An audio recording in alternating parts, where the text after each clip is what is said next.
یوں تو نبی کریم صلی اللہ علیہ وسلم کے مبارک دور سے لے کر آج تک بہت سی مسلمان قوموں نے فتوحات حاصل کی ہیں، لیکن ان تمام قوموں پر ہمیشہ ترکوں کا پلڑا بھاری رہا، پھر چاہے وہ ترکان عثمانی ہوں، ترکان صفی ہوں یا پھر ترکان مغل ہوں۔ آج کی اس ویڈیو میں ہم ترکوں کے 6 بہادر اور طاقتور ترین بادشاہوں اور سلطانوں کا آپ سے ذکر کریں گے۔ نمبر 6، سلطان عبدالحمید ثانی۔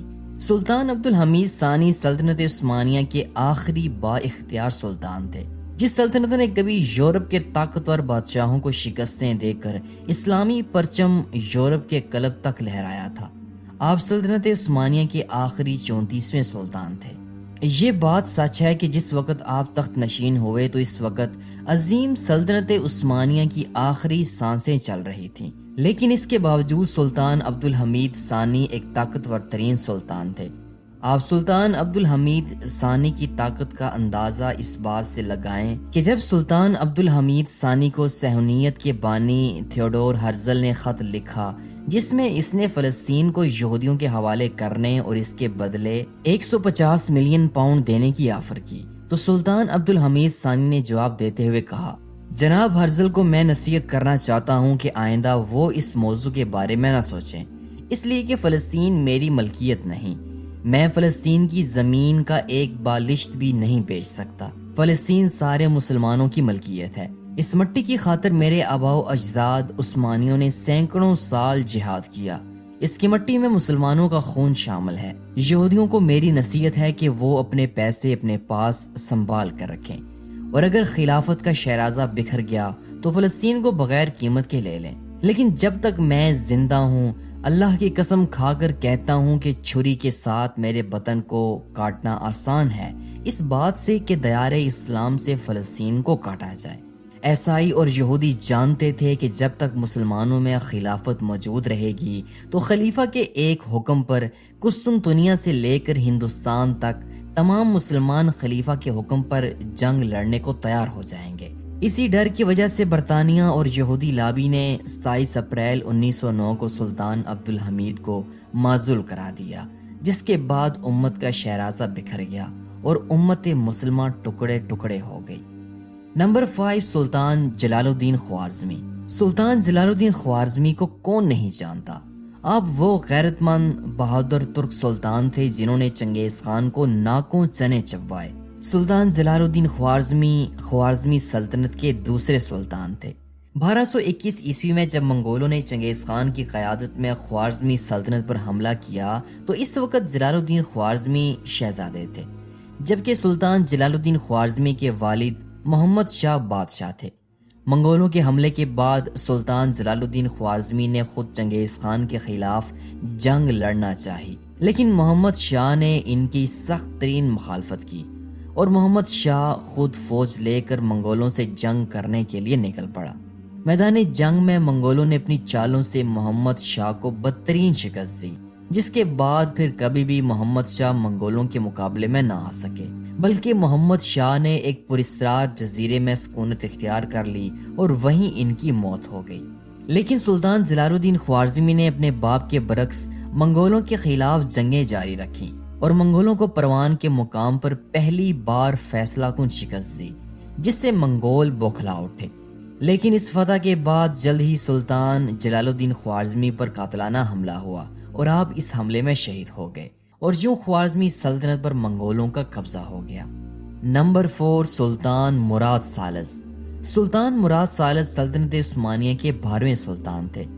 اس بات میں کوئی شک نہیں کہ مراد ثالث ایک کمزور، عیش پرست اور جاہ پسند حکمران تھے، جو حرم کے زیر اثر تھے، جہاں پہلے ان کی والدہ نور بانو سلطان اور پھر ان کی پسندیدہ بیوی صفیہ سلطان کا زور چلتا تھا۔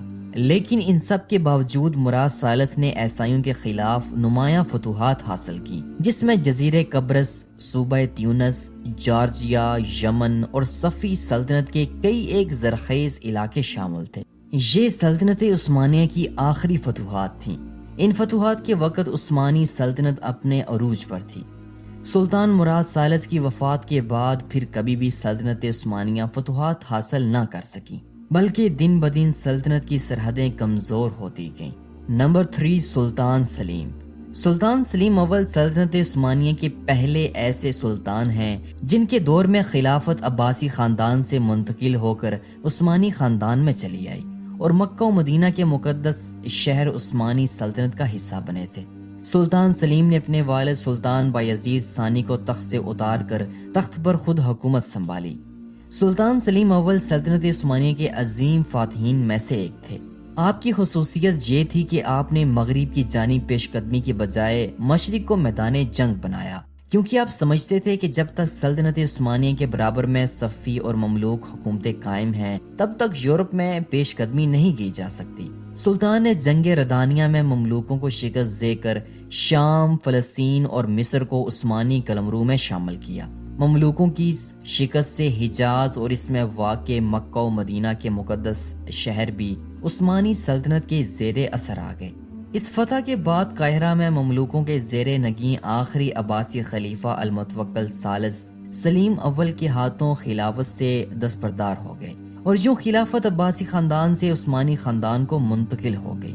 مصر سے فیصلہ کن جنگ کے بعد سلطان سلیم نے ایران کی صفی سلطنت کے خلاف جنگ کا آغاز کیا اور شاہ اسماعیل اول کو جنگ چالدران میں بدترین شکست دی اور صفیوں کے دارالحکومت تبریز پر بھی قبضہ کر لیا۔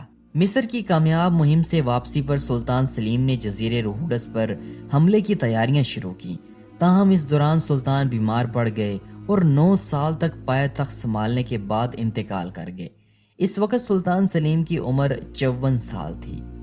نمبر 2، سلطان بایزید یلدرم۔ سلطان بایزید یلدرم جو اپنی برق رفتاری کی وجہ سے مشہور تھے، آپ سلطنت عثمانیہ کے 5ویں سلطان تھے۔ انہوں نے اپنے والد مراد اول کے بعد تخت سنبھالا تھا، جو کہ جنگ کوسوو میں شہید ہو گئے تھے۔ 1391 عیسوی میں سلطان بایزید نے قسطنطنیہ کا محاصرہ کیا، جو اس وقت بازنطینی سلطنت کا دارالحکومت تھا۔ 1394 عیسوی میں بازنطینی حکمران جان پیلیولوگس کے مطالبے پر سلطنت عثمانیہ کو شکست دینے کے لیے پوپ بونیفیس نہم نے صلیبی جنگ کا آغاز کیا۔ شاہ ہنگری اور رومی حکمران سجمنڈ کی زیر قیادت اس مسیحی اتحاد میں فرانس اور ولاچیا بھی شامل تھے۔ دونوں فوجوں کا ٹکراؤ 1396 عیسوی میں نائکوپولس کے مقام پر ہوا، جہاں بایزید نے عظیم الشان فتح حاصل کی، اور اس شاندار فتح نے نہ صرف یورپ کے مسیحیوں کی کمر توڑ دی بلکہ بایزید کی شہرت کو بھی بام عروج پر پہنچا دیا۔ قسطنطنیہ کا محاصرہ 1401 عیسوی تک جاری رہا کہ سلطان بایزید یلدرم کو مشرقی سرحدوں پر تیمور لنگ کے حملے کی خبر ملی، جس پر سلطان کو چاروں ناچار محاصرہ اٹھانا پڑا۔ 1400 عیسوی کے آس پاس وسط ایشیا کا جنگجو حکمران تیمور لنگ مقامی حکومتوں کو زیر کر کے ایک وسیع سلطنت قائم کرنے میں کامیاب ہو گیا تھا، اور تیموری اور عثمانی ریاستوں کی سرحدیں ملنے کے بعد دونوں کے درمیان تصادم ہو گیا۔ 20 جولائی 1402 عیسوی کو جنگ انقرہ میں تیمور نے عثمانی فوج کو شکست دے کر سلطان بایزید یلدرم کو گرفتار کر لیا۔ سلطان بایزید کو جنگ انقرہ میں شکست کا اتنا غم تھا کہ وہ 1 سال بعد ہی 1403 عیسوی میں دوران قید انتقال کر گئے۔ آپ کا شمار بلا شبہ سلطنت عثمانیہ کے بہترین سلطانوں میں کیا جاتا ہے۔ اینڈ نمبر 1، سلطان الپرسلان۔ سلطان الپرسلان کے نام سے کون واقف نہیں؟ سلطان الپرسلان کا نام تاریخ اسلام کے عظیم ترین سپہ سالاروں اور سلطانوں میں ہوتا ہے۔ سلطان الپرسلان سلجوقی سلطنت کے دوسرے طاقتور ترین سلطان تھے، جو اپنے چچا طغرل بیگ کے بعد تخت نشین ہوئے تھے۔ سلطان کا دور حکومت 1063 عیسوی سے لے کر 1072 عیسوی تک کا ہے۔ سلطان کے دور حکومت میں سلجوقی سلطنت کی حدود بہت وسیع ہو گئی تھی۔ سلطان نے پہلے ہرات اور ماوراؤ نہر کو اپنی قلمرو میں شامل کیا، پھر فاطمی حکمران کو شکست دے کر مکہ اور مدینہ کو بھی اپنی قلمرو میں شامل کر لیا۔ اس سے اسلامی دنیا میں سلجوقیوں کا اثر و رسوخ بڑھتا گیا۔ پھر سلطان نے بازنطینی عیسائیوں کے آئے روز حملوں کی وجہ سے ایک فیصلہ کن جنگ لڑنے کا فیصلہ کیا، جس کے لیے سلطان نے 26 اگست 1071 عیسوی کو ملازگرد کی جنگ میں عیسائیوں کو عبرت ناک شکست دی اور کیسر روم رومانوس چہارم کو گرفتار کر لیا۔ کیسر روم نے نہ صرف تاوان جنگ ادا کیا اور خراج دینے پر رضامند ہوا، بلکہ اس نے اپنی بیٹی سلطان کے بیٹے سے بیاہ دی اور آرمینیا اور جارجیا کے علاقے سلطان کو دے دیے۔ کہا جاتا ہے کہ اس سے اگلے سال خوارزمی ترکوں کے خلاف ایک مہم میں قیدی بنا کر لائے گئے خوارزمی گورنر یوسف الخوارزمی کی تلوار سے سلطان شدید زخمی ہو گئے۔ 4 دن بعد 25 نومبر 1072 عیسوی کو مخص 42 سال کی عمر میں سلطان الپرسلان انتقال کر گئے۔ سلطان الپرسلان کو مرو میں ان کے والد چغری بیگ داؤد کی قبر کے برابر میں دفن کیا گیا تھا۔